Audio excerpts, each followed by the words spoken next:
हरि ओम श्री कृष्णाय वासुदेवाय हरि परमात्मने प्रणतक्लेशनाशाय गोविंदाय नमो नमः।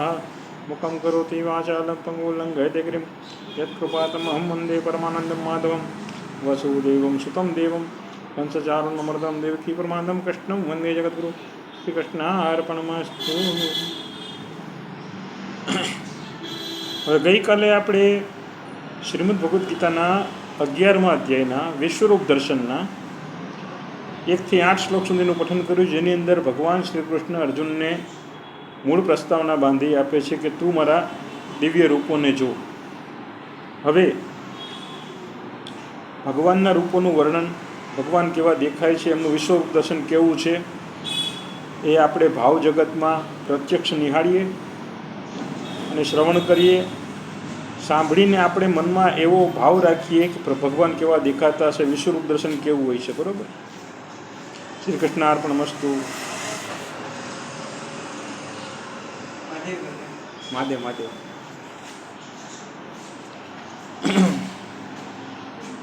શ્રી કૃષ્ણાય વાસુદેવાય હરિ પરમાત્મને પ્रणतक्लेशनाशाय ગોવિંદાય નમો નમઃ.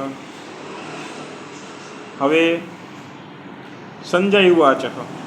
સંજય બોલ્યા, એવ મુક્ત્વા તતો રાજન મહાયોગેશ્વરો હરિ દર્શયામાસ પાર્થાય પરમ રૂપમહેશ્વરમ. એટલે સંજય બોલ્યા, હે રાજા ધૃતરાષ્ટ્ર, રાજા એટલે ધૃતરાષ્ટ્ર પોતે, એમ કહીને પછી મહાયોગેશ્વર શ્રી કૃષ્ણે અર્જુનને પોતાનું પરમ ઐશ્વર્યયુક્ત દિવ્ય રૂપ દેખાડ્યું. હવે રૂપ આવે છે, સાંભળો.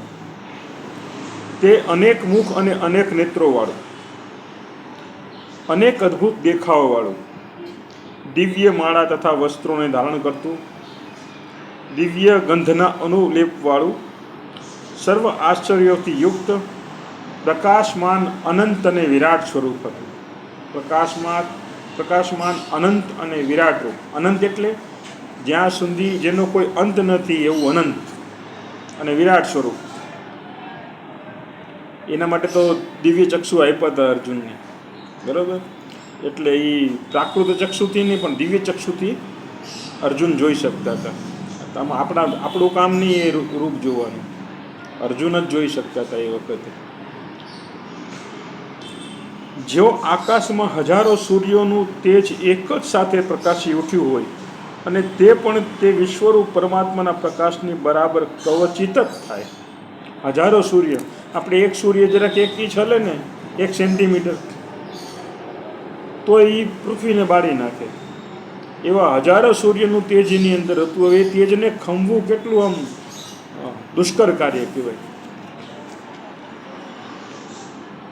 ઘણા લોકોને એવું થતું હોય, ઘણા અમુક માનતાનું હોય ને, કે અમુક લોકો એથિસ્ટ હોય કે ભાઈ અમુક વસ્તુને માને નહીં કે ભાઈ એવું થોડું હોય, કંઈ વૈજ્ઞાનિક રીતે વિચાર કરે કે ભાઈ હજારો સૂર્યનું તેજ એકી સાથે પ્રકાશી ઉઠ્યું હોય ને આપણે તો આ 45-50 ડિગ્રી ગરમી થાય તો આપણી ચામડી મંડે દાજવા. 100 ડિગ્રી ગરમી, અણુબોમ્બની ગરમી આટલી બધી હોય તો હજારો સૂર્યનું તેજ તો એ કઈ રીતે શક્ય બને માનવા ક્યાંય?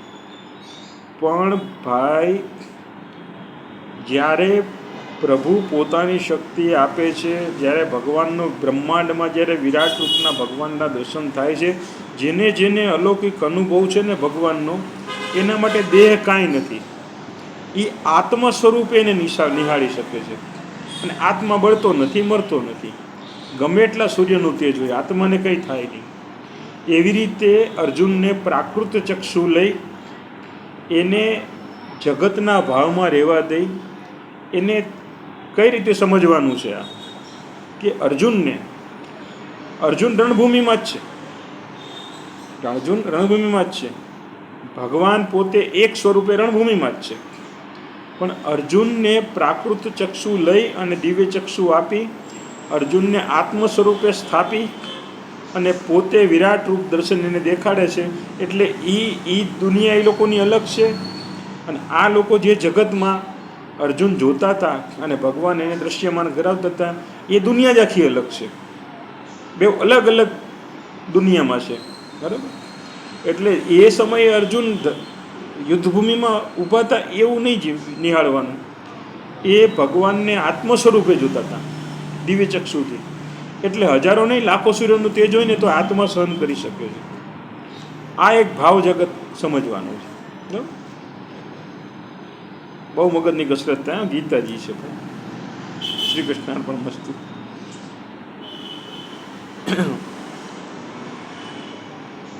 તે સમયે અર્જુને અનેક પ્રકારોમાં વહેંચાયેલા સમગ્ર જગતના દેવોના દેવ શ્રી કૃષ્ણ ભગવાનના શરીરમાં એક જ જગ્યામાં સ્થિત થયેલું જોયું. તે પછી આશ્ચર્યચકિત અને હર્ષથી રોમાંચિત થયેલો અર્જુન તે વિશ્વરૂપ પરમાત્માને મસ્તક નમાવીને હાથ જોડી કહેવા લાગ્યા.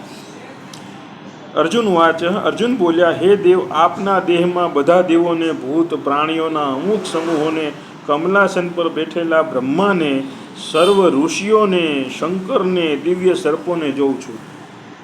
જે દેવોને આપણે ભજીએ છીએ એ તમામ દેવોને એમની અંદર સ્થાપેલા જોયા.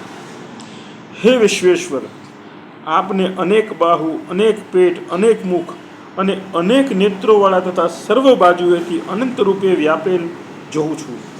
વળી હે વિશ્વરૂપ, આપના આદિને, મધ્યને કે અંતને હું જોતો નથી. આગળ કાંઈ દેખાતું જ નથી.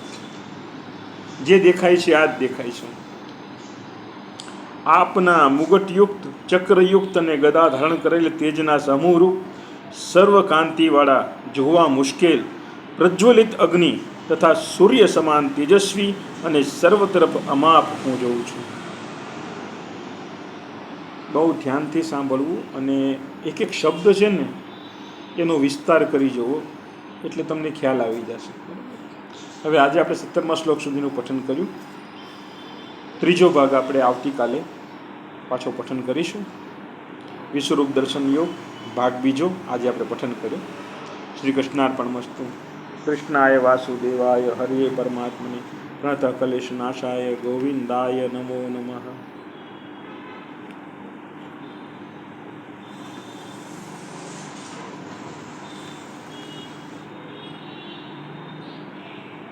હવે બધાને નમ્ર વિનંતી છે કે ગીતાજીની જયંતિ પહેલી તારીખે આવે છે આપણે, બરાબર? એટલે જેમ બને એમ વહેલું માણસ જો ધારે ને આ સોશિયલ મીડિયા વસ્તુ એવી છે કે અત્યારે ગીતાજીનો પ્રચાર પૂરજોશમાં ચાલુ છે, બરાબર? ગીતાજીના પુસ્તકો, મોટા મોટા ઇસ્કોન મંદિર, ભગવત પીઠો બધા તરફથી ગીતાજીના પુસ્તકોનું વિતરણ ચાલુ છે, બરાબર? અને જેમ બને એમ ગીતાજીનો પ્રચાર સમાજમાં વધુ ફેલાય એવા પ્રયત્નો બધાય કરી રહ્યા છે. પણ આપણે શું કરીએ? આપણે ભગવાન રામની ખિસકોલી જેવું કામ કરવાનું છે.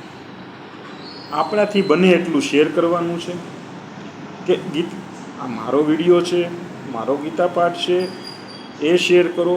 પ્લસ તમારા જે કંઈ ગીતાજીના વિડીયો આવે, તમે પોતે જે કંઈ ગીતાજીનું કરતા હોય કે ગીતાજીના કોઈ ભગવદ્ ગીતાના કોઈ એવા સારા પુસ્તકો કે એવું કંઈ પણ ગીતાજીનું સાહિત્ય હોય એને શેર કરો, બરાબર? જેમ બને એટલે પ્રચાર કરો. કેમ કે 2 દિવસની વાર છે. હવે 28 થઈ, 29 અને 1, બરાબર?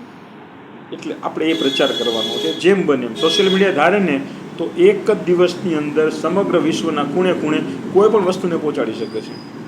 એટલે જેમ બને એટલું વધારે શેર કરો, લાઈક કરો, ફોલો કરો, તમારા ગ્રુપમાં નાખો, બધા મિત્રોને મોકલો અને જેટલો બને એટલો ગીતાજીનો પ્રચાર કરો. તમારી પાસે જો કોઈ ગીતા સાહિત્ય પડ્યું હોય તો એનો પણ જેટલો બને એટલો પ્રચાર કરો.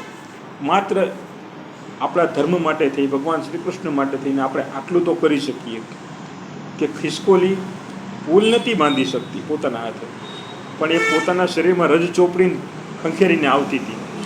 એમ આપણે એમ થોડી થોડી રજ ચોપડવાની છે, બરાબર? ખાલી એટલું કામ કરીએ આપણે ગીતાજીનું. મારા સ્વાર્થ હિત ખાતર નહીં, આપણા લોક કલ્યાણ માટે આ કાર્ય કરવાનું છે. તમારી પાસે જે ગીતાજીનું સાહિત્ય છે એનો પ્રચાર કરો. પ્લસ આપણે મારા વિડીયોને બને એટલો શેર કરો, લાઈક કરો, ફોલો કરો. બીજા જે ગીતાજીના અધ્યાય હોય, ગીતાજીના અમુક સાહિત્ય હોય, જેના વિડીયો આવતા હોય એને શેર કરો. જેટલો બને એટલો વધારે શેર કરો. એટલે સમગ્ર વિશ્વના ખૂણે ખૂણે આપણે ગીતાજીનો પ્રચાર કરી શકીએ. આ એક જ હેતુ. આપણે આ ભગવત કાર્ય કરવાનું છે.